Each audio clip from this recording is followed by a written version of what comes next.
Уважаеми гости, добре дошли на нашия празник. Той е посветен на делото на нашата детска градина. За 4 години пораснахме толкова големи, че тази с ученици. А помните ли си първия ден тук?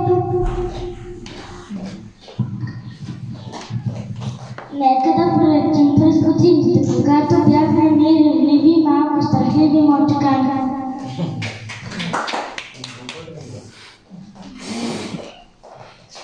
Беше капеха листата, отворихме тихо вратата и влязохме за първи път детската градина.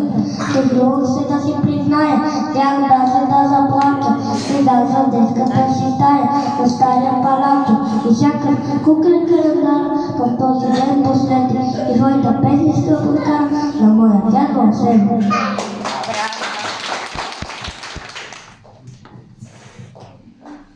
В детската градина тича ми да пиша най-обича, но не знам дали беда е или някаква шега е. Красиви, без диска стават криви. Нито събрани, нямат хубаво държание. Госпожите ми се мръщат, мама ми се вкара в къща. Татко ядоса много, всичките гледа строго. На болна, толкова не болна. Ах, какво да сторя, всичките аз да преборя. Браво!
включа извънредно в вашето живо студио?